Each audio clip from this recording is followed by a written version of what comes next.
आम आदमी पार्टी में क्यों हुई बगावत?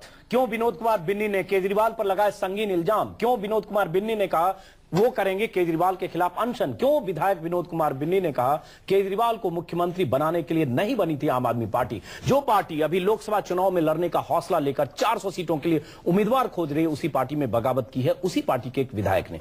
क्या यह बगावत केजरीवाल के लिए मुश्किलें खड़ी करेगी? क्या केजरीवाल ऐसे लोगों को जोड़कर भानुमति का एक ऐसा कुनबा बना रहे हैं जिसमें अलग अलग विचारधारा के लोग हैं और बहुत सारे अवसरवादी मौकापरस्त लोग हैं जिन्हें चुनाव में टिकट चाहिए, टिकट नहीं मिला तो बागी हो सकते हैं या सत्ता और कुर्सी पर उनकी नजर है इसलिए आम आदमी पार्टी के हिस्सा बने? इसी सवाल पर चर्चा करने के लिए हमारे साथ कई मेहमान हैं। प्रोफेसर आनंद कुमार, माफ करें आधे घंटे से डिबेट में आप थे नहीं, आपकी कमी खटक रही थी। प्रोफेसर साहब, पार्टी अभी आपकी चुनाव लड़ने की तैयारी कर रही है, 400 सीटों पर उम्मीदवार आप खोज रहे हैं, 12 लाख मेंबर बन चुके हैं, मिस्ड कॉल देकर मेंबर आप बना रहे हैं पार्टी में उम्मीदवारों की, और आपकी पार्टी के विधायक की बगावत। और पहली बार ऐसा होगा कि पार्टी के विधायक आपके मुख्यमंत्री के खिलाफ कल अनशन करेंगे और खुलासे का ऐलान भी किया है। क्या कहेंगे आप?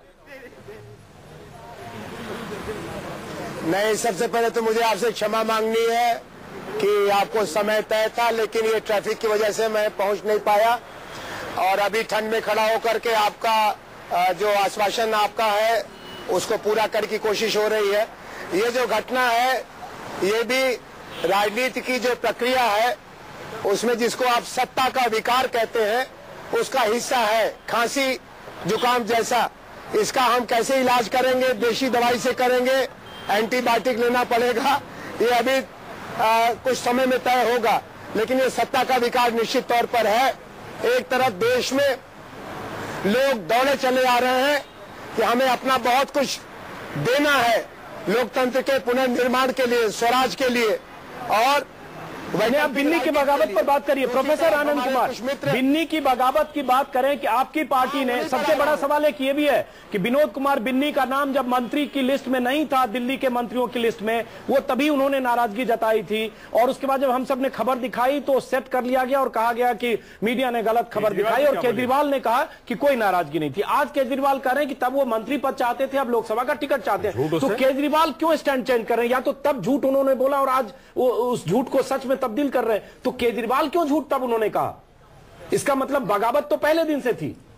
नहीं, देखिए, नहीं, बिन्नी जी ने जो दूसरे दिन सुबह अपने जॉगिंग के पजामे में और टोपी में बताया था तो वो तो यही कहा था कि कोई बगावत नहीं थी, गलतफहमी हो गई मीडिया को।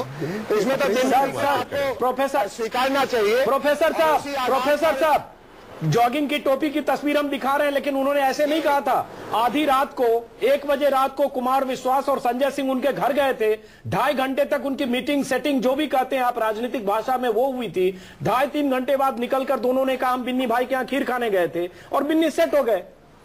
तो इसलिए ये मत कहिए कि इसका मतलब आपके यहाँ भी ऐसे लोग हैं जो कुर्सी चाहिए, सत्ता चाहिए, नहीं तो बागी हो रहे हैं और मनाने की आवश्यकता भी पड़ती है। फिर नहीं, इसमें कोई समस्या नहीं है इसको स्वीकारने में कि राजनीति में कई तरह के लोग हैं, कई तरह का मकसद है। और अगर हमारे माननीय विधायक बिन्नी जी के मन में समाज सेवा के लिए पहले मंत्री का या अब सांसद का कुछ आकर्षण है तो वो एक सहज आकर्षण है, लेकिन मैं इसको सत्ता का विकार कहूंगा और मैं उम्मीद करूंगा कि ये मामूली सर्दी खांसी है, इससे ज्यादा नहीं है। चलिए, नलिन कोहली आपसे सवाल पूछेंगे लेकिन उससे पहले दर्शकों को बता दो और आपसे सवाल पूछना चाहता हूं। कैप्टन गोपीनाथ आपने शामिल किया, बहुत सारे लोगों को शामिल किया, बड़े बड़े लोग, मल्टी मिलियनर लोग। कैप्टन गोपीनाथ डेक्कन के चीफ, उन्होंने कहा है कि ये पार्टी जो है ये अवसरवादी पार्टी है, सस्ती लोकप्रियता के लिए काम कर रही है। तो आने वाले समय में ऐसे बयानों की झड़ी लगने वाली है प्रोफेसर साहब, जिस तरह से कुनबा बना रहे हैं आप? ये बिल्कुल ठीक बात है, इसमें कोई दो राय नहीं है कि जो लोग पिछले 2 बरस से इस पार्टी की बुनियाद बनाने में लगे थे और जो लोग पिछले 2 हफ्ते में आए हैं उनके सोच में, उनकी उम्मीदों में, उनकी आशाओं में फर्क तो होगा ही। लेकिन धीरे धीरे अगर सबका मकसद एक है और मंजिल एक है तो राह पे कुछ जो पहले से चल रहे हैं, कुछ बाद में आए हैं, उन सबका समावेश तो होना ही होना है। चलिए, एक सवाल नलिन पूछे, उससे पहले एक सवाल और। प्रोफेसर साहब, एक सवाल और। दिग्विजय सिंह ने कहा है कि केजरीवाल तानाशाह हैं। सलमान खुर्शीद ने कहा है एनार्किस्ट हैं आप लोग एनार्किस्ट हैं और तानाशाह हैं। और यही बात बिन्नी ने भी कहा है कि केजरीवाल को मुख्यमंत्री बनाने के लिए आम आदमी पार्टी नहीं बनी। तो वन मैन शो है और सीधा हमला केजरीवाल पर है कांग्रेस का। नहीं, अब हम तो पहले धन्यवाद देंगे सलमान खुर्शीद भाई साहब को कि उन्होंने हमको नाली के कीड़ों से बेहतर माना और तानाशाह वगैरह करके हमारी हैसियत बढ़ा दिया। बाबू दिग्विजय सिंह अभी मध्य प्रदेश के झटके से उभरे नहीं है और उनके दल में जो सच है वो चारों तरफ देख रहे हैं। तो कभी वो नरेंद्र मोदी को तानाशाह कहेंगे, कभी अरविंद केजरीवाल को। तानाशाह की परछाई में तो उनकी राजनीति आगे। गोपाल जी, मैं एक सेकंड, सॉरी, आनंद साहब से मेरे को एक बात बोलनी है। अभी इससे पहले जिस चैनल पे मैं थी वहां पर गोपाल रॉय जी थे, उन्होंने कहा कि कुछ स्वार्थी लोग आ गए हैं। तो मुझे लगता है कि अगर आप सोशल एक्टिविस्ट को भी स्वार्थी बोल रहे हैं तो सोशल एक्टिविस्ट जो पार्टी खड़ी की है जिन्होंने, और आज सोशल एक्टिविस्ट जा रहे हैं पार्टी की तरफ अट्रैक्टेड है, उनको सोचना पड़ेगा कि हम कहाँ जा रहे हैं जहाँ हमारा ये सम्मान हो रहा है। संक्षिप्त जवाब दीजिए, उसके बाद हम स्टूडियो में बाकी मेहमानों। गोपाल राजे ने किसी सोशल एक्टिविस्ट को स्वार्थी नहीं कहा। जो सोशल एक्टिविस्ट होता है वो तो निस्वार्थ काम करता है और उसको स्वार्थी कहना गोपाल राय के बस का नहीं है। वो खुद सोशल एक्टिविस्ट हैं और हम लोग जानते हैं कि कितनी कठिनाई से वो राजनीति में। चलिए एक मिनट, उन्होंने किसी सोशल एक्टिविस्ट को स्वार्थी नहीं कहा। कैप्टन गोपीनाथ तो हिंदुस्तान के बड़े कारपोरेट होंचो हैं, इनको आप बोलते हैं। आप बताइए, आम आदमी पार्टी की सदस्यता उन्होंने ली तो क्या उन्होंने उसका एजेंडा नहीं देखा था? ये तो 18 सूत्रों में एफडीआई वाली बात। मैं वही बात कहता हूं कि वो सदस्यता दी क्यों? नहीं इक्वली इंपॉर्टेंट नहीं, सवाल ये है कि सदस्यता देते समय अगर उन्होंने शर्त रखी होती कैप्टन गोपीनाथ ने कि आप ये बात हटा दीजिए तो हम सदस्य बनेंगे। सदस्यता देखिए, एक मास पार्टी है। मैं इसीलिए मैंने कहा था ये कार्यकर्ता आधारित पार्टी नहीं है जिसमें बहुत बारीकी से कार्यकर्ता को शपथ दिलाई जाती है, वो पहले किसी मास फ्रंट पे काम करता है फिर पार्टी का कैडर बनता है। ऐसी पार्टी नहीं है ये। एक जन आधारित पार्टी है। जन आधारित पार्टी में बहुत से लोग आते हैं, बहुत से लोग जाते हैं। ये अभी चूंकि लोकसभा के चुनाव की गर्मी है इसलिए हम लोग इस पर ज्यादा लाल पीले हो रहे हैं। जी बिल्कुल। अगर ये लोकसभा के चुनाव की गर्मी नहीं होती तो ये समस्याएं होती ही नहीं। बिल्कुल सही कर, लोकसभा चुनाव की गर्मी नहीं होती तो बिन्नी की बगावत भी नहीं होती, क्योंकि उन्हें टिकट चाहिए। नलिन कोहली, आप कुछ कहना चाहते हैं? दो बातें बस लाना चाहता हूँ। एक तो मैं किसी चैनल के माध्यम पे ही मैंने सुना कि बिनी जी इनकी पार्टी में 9-10 महीने से जुड़े हुए हैं और शायद उनके पॉलिटिकल अफेयर्स कमेटी ऐसे कुछ है, उसके सदस्य हैं या कुछ भी हो। तो मतलब वो एक ऐसे वैसे व्यक्ति नहीं है, पार्टी के मूवमेंट के साथ जुड़े हैं। तो जो भी उनकी बात हो वो ये पार्टी और उनके बीच। लेकिन मैं जो प्रश्न उठा रहा हूं उसका जवाब मुझे कहीं से नहीं मिल रहा। अरविंद केजरीवाल जी ने 25 दिसंबर को स्पष्ट रूप से कहा था बिनी ने कोई मंत्री पद मुझसे नहीं मांगा। ये औपचारिक है, आपके चैनल ने भी दिखाया। और आज वो कह रहे हैं उन्होंने मंत्री पद मांगा। अब ये कहीं ना कहीं या तो अरविंद केजरीवाल उस समय सत्य नहीं बोल रहे थे या आज सत्य नहीं बोल रहे हैं। तो मतलब मुझे लगता है जहां हाई मॉरल ग्राउंड की बात बार बार होती है और इस पर हमेशा कहा जाता है, बहुत कुछ कहते हैं आम आदमी पार्टी के नेता, तो मेरा प्रश्न ये तो स्पष्ट कर दीजिए, चलिए जवाब कौन सा बयान उनका सही है, वो वाला दिन या आज वाला दिन? एक बार जवाब दे दीजिए। ये लोग चाहते हैं कि सत्यवादी राजा हरिश्चंद्र आप ही लोग रहें, बाकी बीजेपी कांग्रेस सब कुछ करते रहे। हमने ऐसा नहीं कहा। चाहते सत्यवादी राजा हरिश्चंद्र। अरविंद केजरीवाल ने तब झूठ क्यों बोला, झूठ क्यों बोला? मैं पहले इसको स्पष्ट कर दूं। आपने जवाब को बदल दिया, आपकी एक मंशा हो सकती है बदलने के लिए, लेकिन मैं स्पष्ट कह रहा हूं ये आप ही लोग इनको राजा हरिश्चंद्र के रूप में प्रोजेक्ट करते हैं। जवाब ले, आज भी कर रहे हैं, जवाब ले लीजिए ना। आप हर चीज में भाजपा के ऊपर क्यों आते हैं? सत्यवादी राजा हरिश्चंद्र है। अरे आप सीधा उनसे जवाब पूछते, भाजपा में क्यों पूछ रहे? भाजपा में कार्यक्रम करिए, हम जवाब लेते हैं। पलट क्यों गए अरविंद केजरीवाल? झूठ क्यों बोला अरविंद केजरीवाल ने? इसका जवाब दे दीजिए। क्योंकि केजरीवाल ने तब कुछ कहा था, अब कुछ कहा। तब कहा कि बिन्नी को कुछ नहीं चाहिए, बगावत नहीं हुई। आज उन्होंने कहा तब मंत्री पद चाहिए। प्रोफेसर आनंद कुमार, दिल्ली के मुख्यमंत्री, झूठ बोला दिल्ली के मुख्यमंत्री ने, जैसा कि नलिन कह रहे हैं, और जाहिर है वो व्हाइट बयान हमारे सामने है। नहीं,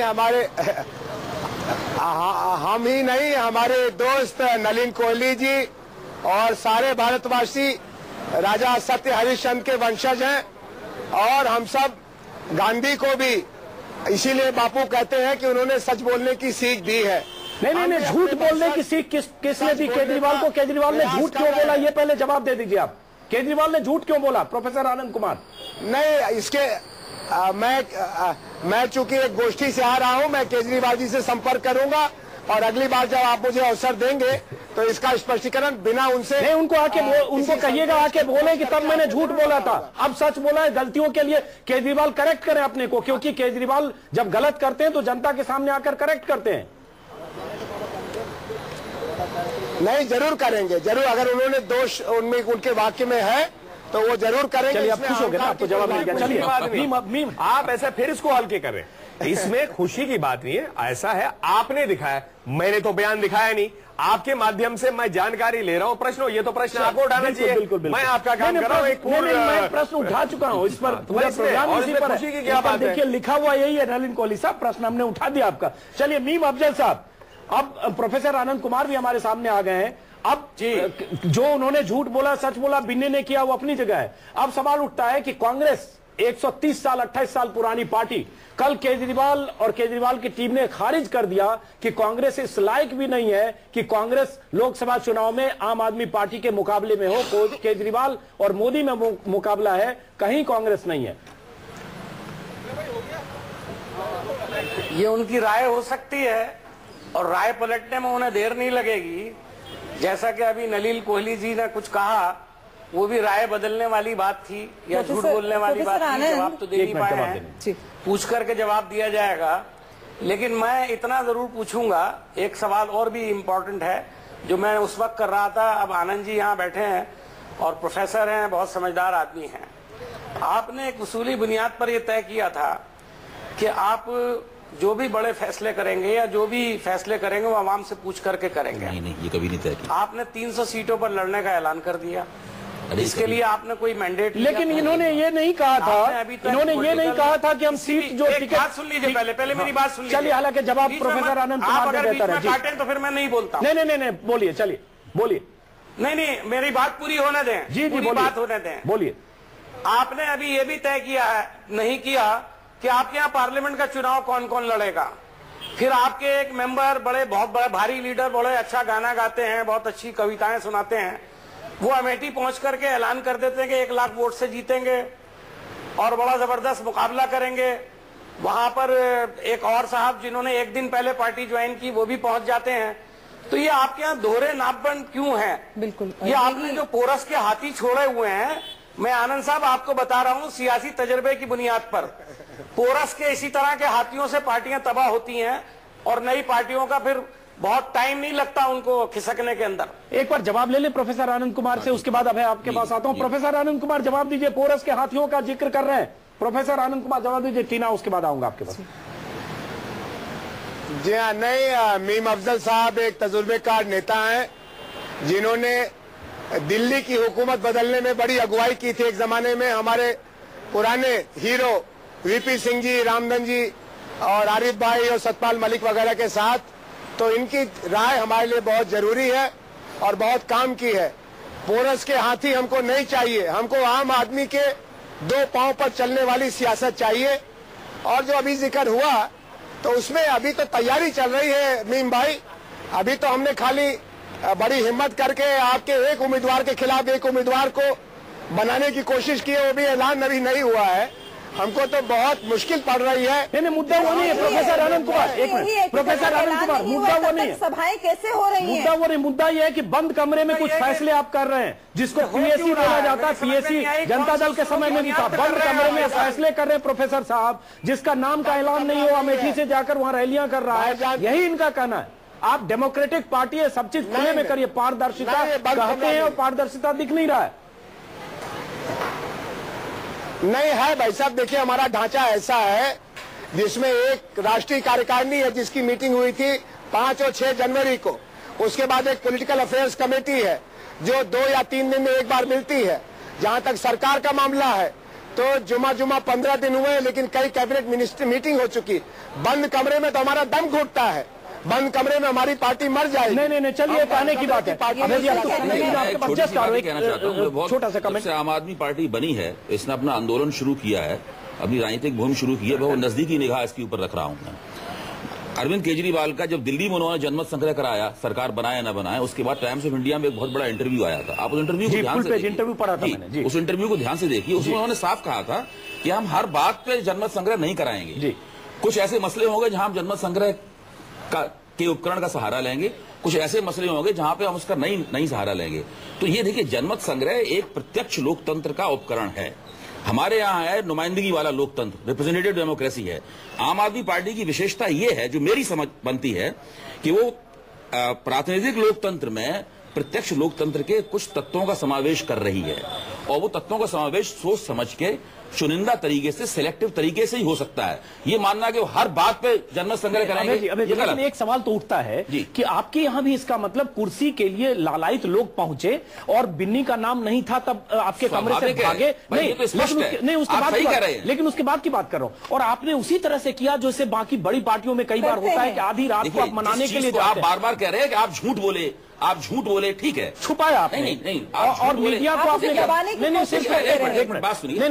नहीं, सुन लीजिए, सिर्फ यही नहीं, आपने मीडिया पर इल्जाम लगाया कि मीडिया ने गलत खबरों को फैलाया, अफवाह फैलाया। देखिए, ऐसा है कि सब लोग राजनीति कर रहे हैं, पहली बात तो ये एक बात हो गई कि राजनीति क्यों नहीं कर रहे, सब लोग क्यों नहीं करें, सब लोग राजनीति कर रहे हैं। तो देखने की बात यह है कि जो बयान दिया जा रहा है वो बयान राजनीति कर रहे हैं। एक मिनट प्लीज, कृपा करके, वो बयान झूठ है या वो एक टेक्निकल स्टेटमेंट है, आप इसको देखिए, पहली बात।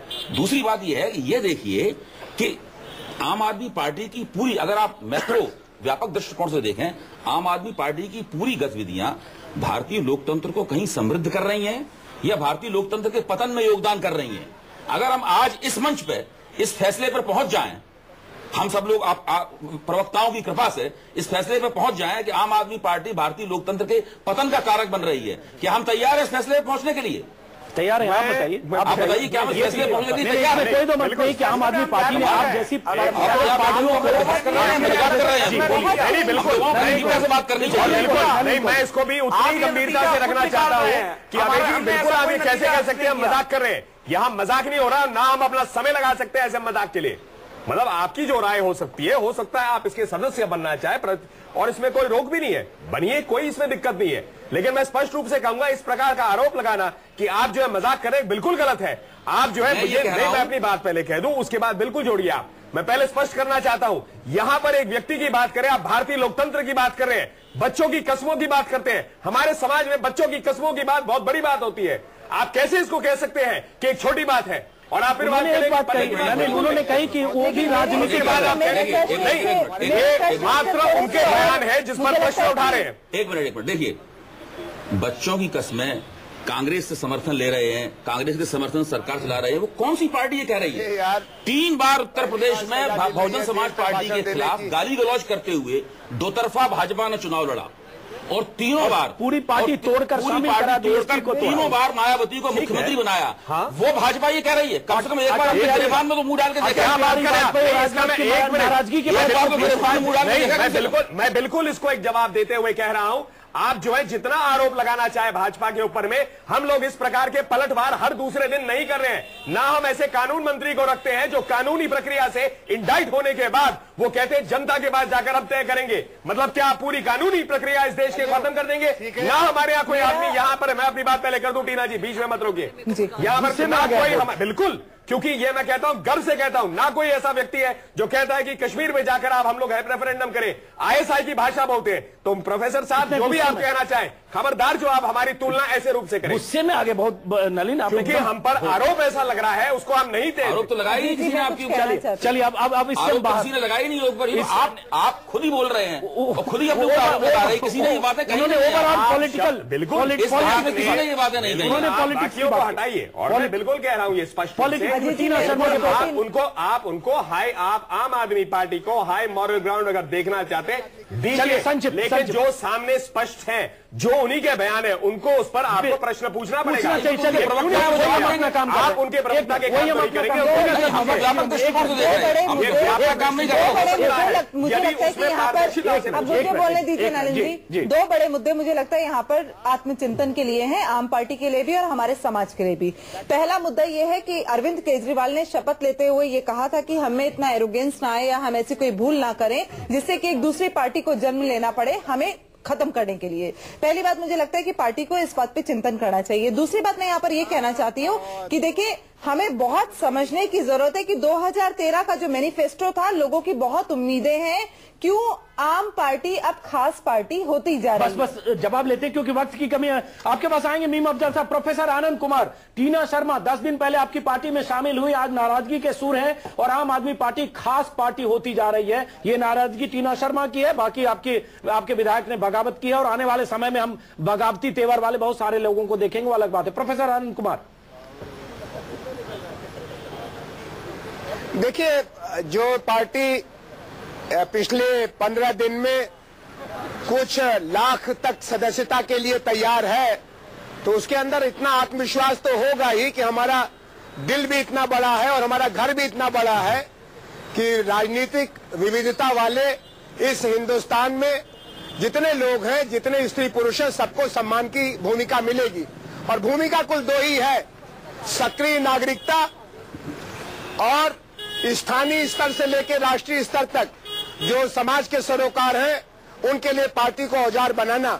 हमारी बहन ने जो अभी कहा, उनको अगर हमारी पार्टी के किसी और सदस्य के बयान से एतराज है तो उनके लिए जरूरी होगा कि वो इस एतराज को जाहिर करें, और उन्होंने जाहिर किया तो चलिए प्रोफेसर साहब, वक्त की कमी है, एक दूसरे से संवाद के लिए तैयार हैं। प्रोफेसर साहब, वक्त की कमी है, संवाद के लिए तैयार आप रहे, लेकिन उससे बड़ी बात यह है कि क्या आम आदमी पार्टी ऐसे लोगों का कुनबा बना रही है जो मौका परस्त हैं, अवसरवादी हैं, जिन्हें चुनाव में टिकट चाहिए, जिन्हें सत्ता चाहिए, जिन्हें संसद की सदस्यता दिख रही है? अगर ऐसे लोग आएंगे तो ये बगावत भी होंगे, इल्जाम भी लगेंगे और केजरीवाल को जवाब भी देना चाहिए। और विनोद कुमार बिन्नी अगर केजरीवाल के खिलाफ कल अनशन करते हैं, खुलासे करते हैं, तो उसका भी जवाब केजरीवाल को देना चाहिए। संक्षिप्त टिप्पणी एक बार, क्लोजिंग रिमार्क। मीम अफजल साहब, जिस पार्टी को एनार्किस्ट, जिस पार्टी के नेता को तानाशाह दिग्विजय सिंह और सलमान खुर्शीद ने कहा है, अगर ये दो चेहरे हैं कांग्रेस के, या कांग्रेस मजबूर है कि उस पार्टी को सत्ता में टिकाए, या एक तरफ आप हमले कर रहे हैं और उसकी दूसरी तरफ आप तानाशाह कर रहे हैं और तीसरी तरफ मजबूरी है कि सरकार चलाए, ये कब तक चलेगी सरकार?